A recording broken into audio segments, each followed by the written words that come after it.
नमस्कार, आप सभी का स्वागत है। मैं हूं आपके साथ कीर्ति हर्ष बिंदल। आज से राजपथ का नाम इतिहास में दर्ज हो गया है। अब देश कर्तव्य पथ पर चलेगा।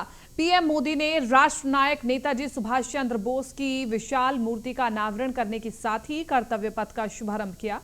इस ऐतिहासिक पल पर पीएम मोदी ने देशवासियों को संबोधित करते हुए कहा कि सुभाष चंद्र बोस ऐसे महामानव थे जो पद और संसाधनों की चुनौती से परे थे। उनकी स्वीकार्यता ऐसी थी कि पूरा विश्व उन्हें नेता मानता था। उनमें साहस था, स्वाभिमान था, उनके पास विचार थे, विजन था, उनमें नेतृत्व की क्षमता थी, नीतियां थी। पीएम नरेंद्र मोदी ने कहा कि अगर आजादी के बाद हमारा भारत सुभाष बाबू की राह पर चला होता तो आज देश कितनी ऊंचाइयों पर होता, लेकिन दुर्भाग्य से आजादी के बाद हमारे इस महानायक को भुला दिया गया। उनके विचारों को, उनसे जुड़े प्रतीकों को नजरअंदाज कर दिया गया। पीएम मोदी ने कहा कि पिछले 8 वर्षों में हमने एक के बाद एक ऐसे कितने ही निर्णय लिए हैं जिन पर नेताजी के आदर्शों और सपनों की छाप है। नेताजी सुभाष अखंड भारत के पहले प्रधान थे जिन्होंने 1947 में भी भारत पहले अंडमान को आजाद कराकर तिरंगा फहराया था। उन्होंने कहा कि आज भारत के आदर्श अपने हैं, आयाम अपने हैं, आज भारत के संकल्प अपने हैं, लक्ष्य अपने हैं, आज हमारे पथ अपने हैं, प्रतीक अपने हैं। उन्होंने कहा कि आज अगर राजपथ का अस्तित्व समाप्त होकर कर्तव्य पथ बना है, आज अगर जॉर्ज पंचम की मूर्ति के निशान को हटाकर नेताजी की मूर्ति लगी है, तो ये गुलामी की मानसिकता के परित्याग का पहला उदाहरण नहीं है। पीएम मोदी ने कहा कि आज देश अंग्रेजों के जमाने से चले आ रहे सैकड़ों कानूनों को बदल चुका है। भारतीय बजट जो इतने दशकों से ब्रिटिश संसद के समय का अनुसरण कर रहा था, उसका समय और तारीख भी बदल दी गई है। राष्ट्रीय शिक्षा नीति के जरिए अब विदेशी भाषा की मजबूरी से भी देश के युवाओं को आजाद किया जा रहा है। पीएम नरेंद्र मोदी ने कहा कि कर्तव्य पथ केवल ईंट पत्थरों का रास्ता भर नहीं है, ये केवल भारत के लोकतांत्रिक अतीत और सार्वकालिक आदर्शों का जीवंत मार्ग है। यहाँ जब देश के लोग आएंगे तो नेताजी की प्रतिमा, नेशनल वॉर मेमोरियल, ये सब उन्हें कितनी बड़ी प्रेरणा देंगे, उन्हें कर्तव्य बोध से ओतप्रोत करेंगे।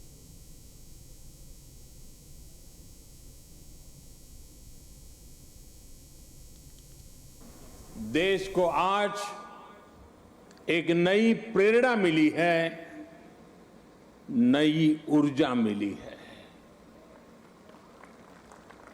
आज हम गुजरे हुए कल को छोड़कर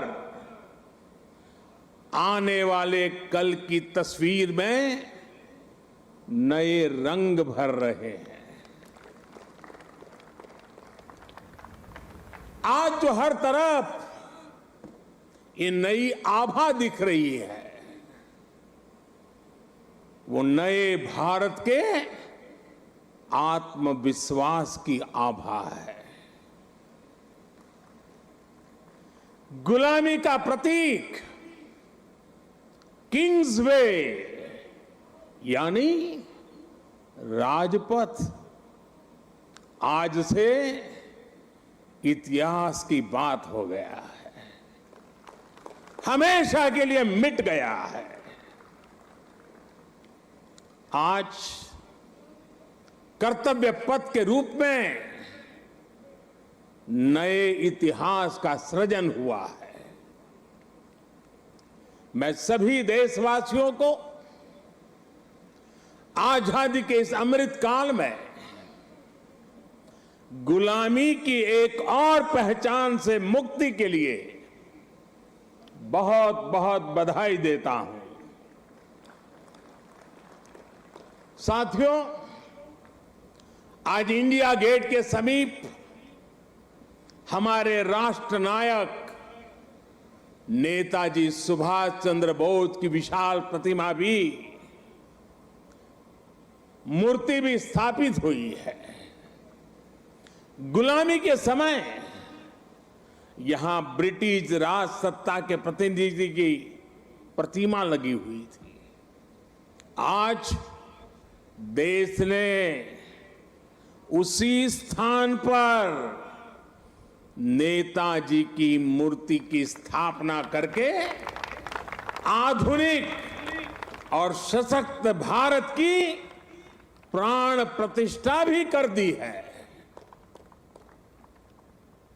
वाकई ये अवसर ऐतिहासिक है, ये अवसर अभूतपूर्व है।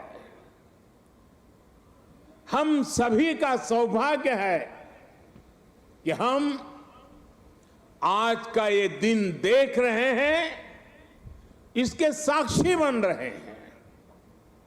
साथियों, सुभाष चंद्र बोस ऐसे महामानव थे जो पद और संसाधनों की चुनौती से परे थे। उनकी स्वीकार्यता ऐसी थी कि पूरा विश्व उन्हें नेता मानता था। उनमें साहस था, स्वाभिमान था, उनके पास विचार थे, विजन था, उनके नेतृत्व की क्षमता थी, नीतियां थी। नेताजी सुभाष कहा करते थे, भारत वो देश नहीं जो अपने गौरवमयी इतिहास को भुला दे।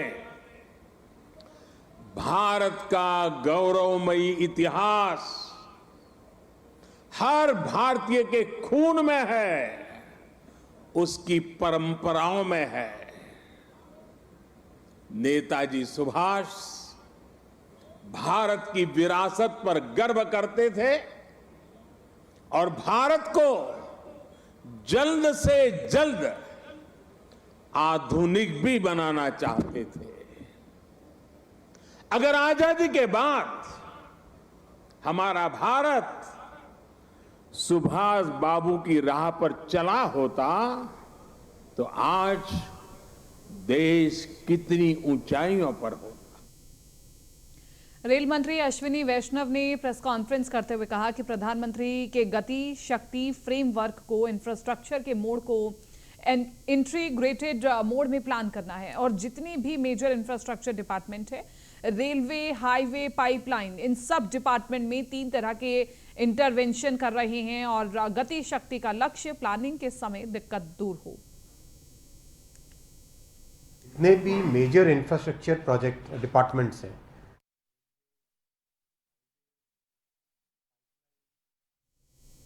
और मध्य प्रदेश में राशन के 2,500 करोड़ घोटाले की जांच के लिए सीबीआई दफ्तर पहुंची। आप विधायक सौरभ भारद्वाज ने बताया कि किस तरह से बच्चों के मुंह से निवाला छीना जा रहा है और प्रधानमंत्री से कहा कि आप भ्रष्टाचार की लड़ाई लड़ने की बात करते हैं, आप ही बीजेपी के मुख्यमंत्री ने अपने विभाग में इतना बड़ा घोटाला किया, इसकी जांच जरूर होनी चाहिए। घोटाला हुआ है जिसके अंदर 2,500 करोड़ का ये पूरा का पूरा प्रोजेक्ट था। इस प्रोजेक्ट की रिपोर्ट में ये कहती है कि इन्होंने 36 लाख बच्चियों को राशन दिया। स्कूल कहता है जी 36 लाख बच्चियां हैं ही नहीं हमारे पास, हमारे यहाँ तो 9,000 बच्चियां हैं। तो ये 36 लाख आपने किसको दे दिया? मतलब फेक तरीके से राशन दिया गया। जब ऑडिटर पूछता है जी कि भाई ये राशन आपने एक जगह से दूसरी जगह कैसे मूव कराया, तो उन्होंने कहा जी हमने ट्रकों में मूव कराया और ये हज़ारों ट्रकों के नंबर दे दिए इन्होंने। जब उन ट्रकों के नंबर का मिलान हुआ तो पता चला उन्हें स्कूल से ड्रॉप आउट कर दिया। उनको पोषक खुराक देनी थी, उसमें उनके अपने ऑडिटर जनरल की रिपोर्ट आई है कि उसके अंदर बड़ा घोटाला हुआ है। करीब 2,500 करोड़ का ये प्रोजेक्ट था जिसके अंदर तीनों स्टेजेस के ऊपर घोटाला पाया गया। जहां पे पोषक खुराक बनती थी उन फैक्ट्रियों की इतनी कैपेसिटी नहीं थी कि इतने मीट्रिक टन खुराक वो बना सके, ना ही उनकी पावर कंजम्पशन इतनी हुई, यानी कि इतनी खुराक बनी नहीं जितनी सरकार ने दिखाई कि बट गई। जिन गाड़ियों पे ढोआ जाना था वो ट्रकों के नंबर पता किए गए तो वो मोटरसाइकिलों, कार और पानी के टैंकरों के नंबर थे, यानी कि जो ढुलाई की गई वो भी सिर्फ कागजों में की गई, असली में ढुलाई भी नहीं की गई। और जिन बच्चों को बांटने की बात की गई, मध्य प्रदेश सरकार का बांटने वाला डिपार्टमेंट सोशल वेलफेयर डिपार्टमेंट कहता है 36 लाख ऐसी लड़कियां थी जिनको बांटा, और एजुकेशन डिपार्टमेंट कहता है कि ऐसी 9,000 लड़कियां ही। लगातार आम आदमी पार्टी सीबीआई बिल्डिंग का रुख करती हुई नजर आ रही है। हमारे साथ आज प्रवीण आप विधायक से मौजूद हैं। सर क्या कहेंगे, किस तरीके के आज जो सीबीआई बिल्डिंग पर आप पहुंचे हैं? नहीं, जिस तरीके से इतने बड़े घोटाले को मध्य प्रदेश में अंजाम दिया गया और शिवराज सिंह चौहान जो है भारतीय जनता पार्टी के बहुत बड़े लीडर हैं, कई बार के मुख्यमंत्री रह चुके हैं, उनके नेतृत्व में इतना बड़ा घोटाला हुआ है 2,500 करोड़ का, इसका जवाब तो उनको देना ही पड़ेगा। अभी मैं उनके मंत्री जो हैं विश्वास सारंग, उन्हें सुन रहा था, बहुत शर्म की बात है, वो कह रहे हैं कि वो टाइपोग्राफिकल एरर है जिसमें जो है वो MP04 की जगह MP09 छप गया। बहुत शर्म की बात है, क्या मजाक कर रहे हैं? मतलब जवाब तो कम से कम ठीक से दें, क्या मजाक कर रहे हैं? मतलब इतना बड़ा घोटाला हो गया, इसका जवाब ये देंगे? 2,500 करोड़ का बच्चों के मुंह से निवाला छीन लिया गया है, बच्चों के मुंह से राशन छीन लिया गया है, और इतना बड़ा घोटाले के बाद जो है भारतीय जनता पार्टी पूरी तरीके से चुप है। भारतीय जनता पार्टी को ऐसा लग रहा है कोई सांप सूंघ गया है। CBI, उनके पास इतनी बड़ी बड़ी इन्वेस्टिगेशन एजेंसी है, CBI है, ED है, लेकिन ये सिर्फ जो है CBI और ED जो है जहाँ भारतीय जनता पार्टी की एंटी सरकार है, बस वहीं जाती है। करते हैं CBI बिल्डिंग पे लगातार जो आपका आना हुआ, भाजपा कहती है कि कंप्लेंट दो तब आगे जो बात होगी। नहीं, भारतीय जनता पार्टी तो कई जगह सुमोटो भी ले लेती है, वो तो अपने डायरेक्ट करती है कि CBI को डायरेक्ट करती है, ED को डायरेक्ट करती है कि आज हमें पता लगा कि यहाँ पे वैसा हो रहा है। वैसे ही करना चाहिए। आप पार्टी के साथ ऐसा क्यों? वैसे इन्हें करना चाहिए, जहाँ पे भारतीय जनता पार्टी की अलग अलग सेंटर की एजेंसियां हैं वो पूरी तरीके से एक तरीके से भारतीय जनता पार्टी की पपेट बन के रह गई हैं। धन्यवाद हमसे बात करने के लिए। तो आपने देखा कि किस तरीके से जो है अभी परवीन जो हमारे आप विधायक सुमननगर से वो मौजूद थे, उन्होंने बताया कि किस तरीके से जो भारतीय जनता पार्टी है पूरी तरीके से घोटालों में विलिप्त होती हुई नजर आ रही है। कैमरामैन दीपक के साथ मैं कमल किशोर। और आपने तिब्बती बाउल के बारे में तो सुना ही होगा, जिसके उपयोग से तनाव को कम किया जाता है। ये ध्वनि इलाज का पुराना तरीका है, लेकिन क्या आपने संगीत और ध्वनि के बीच के अंतर को कभी समझा है? पुरस्कार विजेता डॉक्टर मनोवैज्ञानिक अंजू शर्मा ने किताब ब्रह्म से ब्रह्मांड तक किताब को लॉन्च किया है।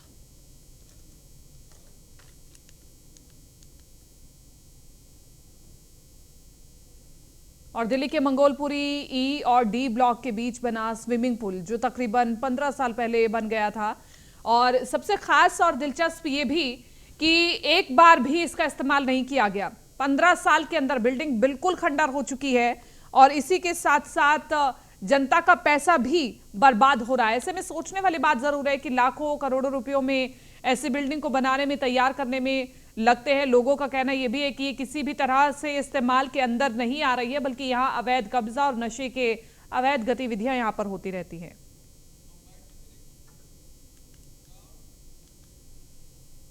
उत्तर पूर्वी दिल्ली के वेलकम इलाके की जनता कॉलोनी में शाहदरा उत्तरी जोन के उपायुक्त ने जनता कॉलोनी में ट्रक और JCB के साथ अतिक्रमण हटाया। वहीं जनता कॉलोनी की पीली मिट्टी रोड नंबर 65 के दोनों और दुकानदारों और सड़कों पर बने अवैध मकानों को ध्वस्त कर दिया गया। दिल्ली सरकार के लाख प्रयासों के बाद भी स्कूलों की मनमानी खत्म होने का नाम नहीं ले रही है। आज रोहिणी के सेक्टर 9 स्थित GD गोयंका स्कूल में पढ़ने वाले बच्चों के अभिभावकों ने स्कूल प्रशासन पर फीस न भरने पर छोटे बच्चों को एक कमरे में 3 घंटे तक बंद रखने का आरोप लगाया है। अभिभावकों का आरोप है कि बच्चों को कमरे में बंद करने के दौरान प्रताड़ित किया गया। कि आज बच्चों का एग्जाम था और हमें कोई इंटीमेशन नहीं थी कि बच्चों को एग्जाम में बिठाने जा देगा। बच्चे अपनी पूरी तैयारी वारी करके आए, रात को काफ़ी लेट सोए। आज उनको बोला कि जी आपको एग्जाम नहीं देना जाएगा, और एक अलग रूम में बंद कर दिया। बेटी मेरी है।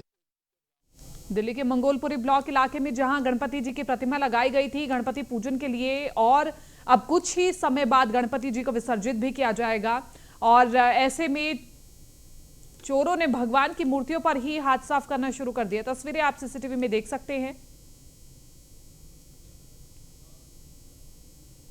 दिल्ली में नशे का व्यापार इतने धड़ल्ले से चल रहा है कि स्कूल जाने की उम्र के बच्चे गांजा और देसी शराब की अवैध बिक्री कर रहे हैं। वीडियो में साफ देखा जा सकता है कि बच्चे कैसे देसी शराब और गांजा बेच रहे हैं। उत्तर पूर्वी दिल्ली के थाना करावल नगर इलाके के जगदम्बा कॉलोनी में उस समय अफरा तफरी मच गई जब एक युवक के घर पर अज्ञात बदमाशों ने ताबड़तोड़ फायरिंग कर दी। वहीं परिवार में डर का माहौल बना हुआ है। गोली की सूचना मिलते ही पुलिस अधिकारी मौके पर पहुंचे। ऑपरेशन क्लीन स्वीप के तहत काम करते हुए थाना रानीबाग के स्टाफ ने 2 झपटा मारों को गिरफ्तार किया है। पुलिस ने इनके पास से लूटी हुई सोने की चेन और एक बाइक बरामद की है। गया जिले के बोधगया में जन अधिकार पार्टी 3 दिवसीय मंथन सह प्रशिक्षण शिविर आयोजित करा रही है। दूसरे दिन प्रेस वार्ता का आयोजन कर राष्ट्रीय अध्यक्ष राजेश रंजन उर्फ पप्पू यादव ने कहा कि हम लोग गरीबी से आजादी के लिए लोगों के बीच जाएंगे। फिलहाल इस बुलेटिन में इतना ही। दीजिए इजाजत, नमस्कार।